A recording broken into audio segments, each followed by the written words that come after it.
e já com foco em falar menos. No meu roteiro original eu tinha gastado 20 minutos para falar da leitura da Bíblia, eu gastei 8, hein, meninas? Parabéns para mim. Então, eu quero fazer um panorama bíblico aqui, tá? Como se nós fôssemos... Quem já participou de clube de livro, né? Clube de leitura, sabe que a gente sempre no começo faz uma introdução. Que livro que a gente vai ler, o tema do livro, né? Como que funciona. E eu quero fazer isso sobre a Bíblia, tá bom? Então eu vou fazer baseada na Bíblia cronológica, tá? Mas é a história da Bíblia. A gente sabe, né, como que é a história da Bíblia. Então, como que funciona? Eu vou dar um panorama, deixa eu só abrir aqui para eu olhar aqui na minha Bíblia. Mas a gente vai dividir, depois eu vou mandar um checklist para vocês que eu fiz aqui para vocês entenderem como que funciona a Bíblia, a narrativa bíblica, tá? Porque o meu desejo, qual que é? Por que que eu tô tentando mostrar para vocês essa questão da Bíblia cronológica? Porque a Bíblia é uma história que muitas vezes a gente lê por partes e não entende e não se sente parte. Às vezes entende, às vezes ela chega numa hora boa, né? Numa hora que eu precisava, eu entendo, mas às vezes não, muitas vezes não. Muitas vezes eu tô lendo ali versículos aleatórios que não se encaixam, não fazem sentido e não trazem sentido para minha vida. Esse que é o grande problema de ler a Bíblia de qualquer jeito, de ler a Bíblia de qualquer jeito que eu falo, gente, não é tipo assim, sem respeito não, tá? Eu tô falando assim, todo dia eu pego um versículo aleatório, sabe? Todo dia eu leio uma passagem aleatória. Não faça isso, não faça isso com você, não faça isso com seu relacionamento com Deus. Se você não conseguir ler tudo, leia a parte maior, leia um capítulo, não leia só um versículo, sabe? Não leia só uma... Até mesmo no versículo, tem Bíblia que tem dividido assim os temas, leia o tema todo, porque é melhor para o entendimento. Você não ganha muita coisa, você sempre vai ganhar porque a Bíblia é a palavra de Deus, mas você vai ganhar mais ainda se você ler a história, o contexto. Por exemplo, hoje a gente está lendo o Lucas 7 e 8, né? E algumas me perguntaram, por que a gente está lendo o 8 de novo? A gente leu semana passada. Semana passada a gente leu só o 8, essa semana a gente vai ler o 7 e o 8. As histórias se correlacionam, o contexto passa a ter um sentido, um pano de fundo para nós entendermos melhor o que está acontecendo ali. Então vamos lá, do que a Bíblia se trata? O que é a Bíblia? Esse nome Bíblia significa, na verdade, biblioteca, né? Que é um conjunto de livros. Então, a gente tem vários livros aqui na Bíblia e eles vão falar da história. Gente, se pudesse traduzir, tem umas Bíblias novas que até tá escrito assim, né? Book of Love, né? O livro do amor. Traduzindo seria isso. É a história inteira, de Gênesis a Apocalipse. É Deus amando a humanidade, é Deus chamando a humanidade para si, é Deus mostrando perdão, mostrando misericórdia, mostrando amor, mostrando que Ele está disponível, é Ele o tempo todo. Ele cria a humanidade para servi-lo, para viver o melhor que há. Ele cria um jardim e coloca tudo do bom e do melhor naquele lugar e chama a humanidade para ser fértil, para multiplicar, para viver o melhor, para viver em abundância, para ter um relacionamento com Ele pessoal, de vê-lo todos os dias, de conversar com Ele, de ter acesso a Ele.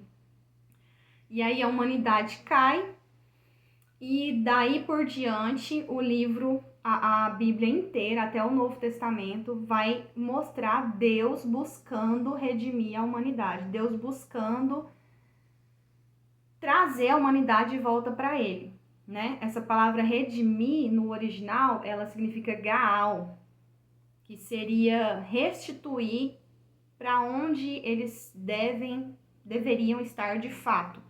Significa isso, restituir o povo para onde eles deveriam estar de fato. Então, o tempo todo Deus está gaal por nós, né? Ele está tentando nos redimir, tentando nos colocar no lugar onde nós fomos criados para estar, que no caso seria no Éden. E a gente vê lá na história de Ruth, por exemplo, que quando ela volta com Noemi para a cidade, e aí Boaz vai redimir, o que pode redimir, a palavra é Gaal também, lá no original, porque tá mostrando que ele tá devolvendo para Noemi o direito das terras, o direito do nome que ela tinha e que ela perderia, né? Porque se ela não tivesse descendentes, se ela não casasse, a nora dela, no caso, que casou e constituiu por ele ser da família, ele tinha o direito de trazer de volta para ela o nome, né, a herança. Então a gente vê isso, Deus mostrando nas histórias de mulheres como eu e você, o amor dele, a vontade que ele tem de ter a gente perto dele, de nos buscar, de não se cansar em nos buscar. Ele não se cansa de nós. Ele está sempre disponível e ele é fiel a nós, por mais que nós sejamos infiéis na maioria do tempo. Então, como que vai funcionar? Como que funciona, na verdade, a Bíblia? A gente tem a criação, aí a gente tem a era dos patriarcas, que são, né, Jó, como eu falei, Jó e Gênesis, tá? Jó e Gênesis é a era dos patriarcas. Aí depois a gente tem o Êxodo, né, que é a formação da nação, que está em Êxodo e Deuteronômio. Ó, para quem é piolho de escola bíblica, né, quais são os livros da Bíblia? Então, começa com a criação e a queda, tá? A criação e a queda, que tá lá em Gênesis de 1 a 11. De 1 a 11? De 1 a 11, a gente vê o começo, né? A criação e a queda. Depois a gente vê a era dos patriarcas, que é Jó e Gênesis até o final. Depois a gente tem o Êxodo, que é Deus resgatando, tirando o povo dele do Egito e levando para uma terra prometida, que é onde tem ali o Êxodo e Deuteronômio. Aí a gente tem o Reino Unido, tá? Isso aqui eu tô falando na cronológica, tá, irmãs? Então aqui a gente tem o Reino Unido. O que é o Reino Unido? As 12 tribos de Israel unidas ali para fazer o quê? Cumprir a promessa que Deus deu para eles. Deus tirou eles do Egito, do momento de escravidão. Se vocês quiserem, depois eu faço um panorama mais detalhado. Esse aqui é para ser um panorama mais resumido, tá bom? Então, tira do Egito, leva para a Terra Prometida. E aí eles passam ali um período no deserto e aí eles vão constituir o reino ali, unido, que é as 12 tribos de Israel, levanta reis. E aí, nesse momento, a gente vai encontrar 1 Samuel, 1 Reis, Salmos, Provérbios e Eclesiastes, porque foram escritos nesse período. Depois o reino é dividido, aí fica 2 reinos, o reino do norte e o reino do sul. E nisso que divide, a gente vai para 2 Reis, Crônicas e Profetas, tá? E aí já entra os profetas profetizando, mostrando ali, né, a queda, mostrando que o pessoal não tá cumprindo os mandamentos de Deus, a nação se dividiu, nação fragmentada. E aí eles estão profetizando nessa época também. Nisso que acaba o que tem esse reino dividido, tem a diáspora, tem o exílio, né? Eles são levados cativos para Babilônia. Muitos morrem de fome, muitos morrem pela espada e muitos vão para Babilônia, ficam ali no exílio. E depois tem o retorno para Israel. E Deus sempre pregando, usando os profetas para profetizar que do remanescente ele faria uma grande nação. O amor de Deus sempre falando. Vai ter gente para voltar, Israel vai ser reconstituído, eu vou redimir, eu vou guiar vocês, né? Então aí a gente tem o retorno, que tá lá em Esdras, Neemias, Esther, Malaquias, eles estão falando sobre o retorno. Tá vendo que Esther já é quase no final. E aqui na Bíblia canônica, Esther tá bem ali no começo, né? E aí a gente tem o silêncio de Deus, né? Que não é à toa que a gente tem uma página em branco aqui entre o Antigo Testamento e o Novo Testamento. Todas as Bíblias, pelo menos todas as que eu já vi até hoje, né? Elas têm uma página em branco, né? Acaba aqui, aí tem aqui a gente tem o final do Antigo Testamento, aqui ó, Malaquias 4, E aí a gente tem essa página aqui, né, que é o silêncio de Deus, que é o silêncio que Deus não usou ninguém para falar nada. Ninguém falou, ninguém profetizou até Jesus nascer. Então, só quando Jesus nasce e vem fazer a sua obra aqui no mundo, que os discípulos dele vão escrever o Novo Testamento. E aí a gente tem o Novo Testamento, que significa o quê? Cristo e a igreja. Se resume a isso, Cristo e a igreja. Então, a gente tem os 4 evangelhos, como eu falei, o livro de Atos, que é o livro que pode ser considerado a história da igreja, as epístolas, que são as cartas, e Apocalipse. Tranquilo? Então, esse é o resumo da Bíblia. Essa é a história da Bíblia. Os começos, que é a criação e a queda. Depois, a família escolhida por Deus. Deus escolhe uma família, Deus escolhe um povo, né? E aí nasce Israel, que é como nação, o povo escolhido de Deus. Deus fala para Abraão que vai vir uma nação dele que será abençoada e por meio dele toda a terra será abençoada. Então ele tem a promessa, ele vai e aí a nação vai escrava, aí ele chama Moisés para libertar. Aí eles vão para a posse da terra prometida com Moisés, Josué lidera ali depois que passa para a terra prometida. Aí vem os juízes, vem Samuel, vem as histórias ali das pessoas que estão acontecendo naquele período, de Ruth, por exemplo.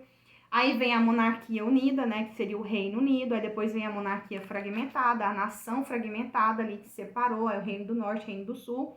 Nesse ínterim, as coisas vão acontecendo, os profetas vão profetizando. Jonas, Amós, Miqueias, Isaías estão todos profetizando nesse momento de fragmentação do reino antes do exílio.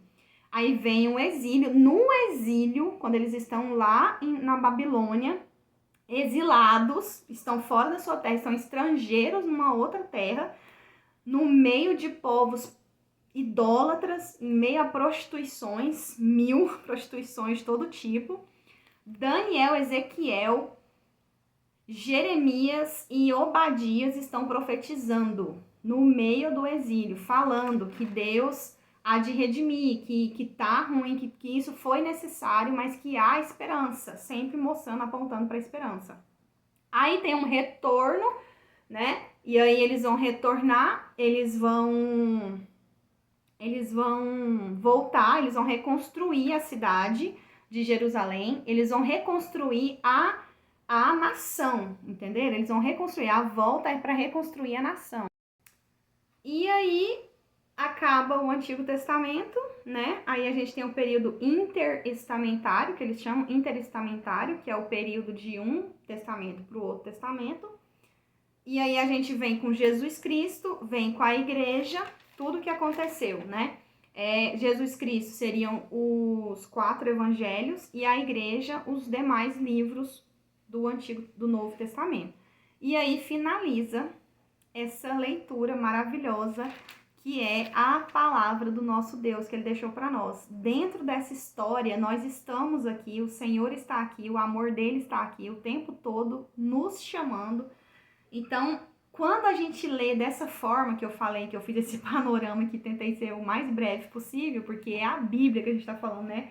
É um livro gigantesco, que tem muita coisa. Claro que eu fiz um resumo do resumo, mas o que eu quero dizer para vocês é a leitura cronológica nos coloca no ato das ações, no momento que elas estão ocorrendo, nos faz sentir parte daquilo, daquela história, a acompanhar, a andar, a sentir, a viver, a ver, principalmente nos Salmos, ver os Salmos entrelaçando ali, os profetas entrelaçando a história, né? Acaba de acontecer uma coisa, o profeta fala isso, acontece outra coisa, o profeta fala aquilo. É totalmente diferente quando a gente está lendo ali só o profeta separado, o salmo separado. Então, assim, eu super indico, né? Vocês já perceberam que eu super indico a leitura da Bíblia cronológica. Vou deixar aí esses vídeos para vocês. A gente precisa fazer a nossa votação. Então, que Deus nos abençoe e que seja uma leitura super, super prazerosa e proveitosa, sabe, para nós, para nossa vida, para o nosso crescimento espiritual, para o nosso relacionamento com o Senhor. Que Deus possa falar muito por meio da palavra dele para nós, para o nosso coração, para a nossa vida, para nos guiar. Que esse ano seja um ano abundante da presença dele na nossa vida. Amém?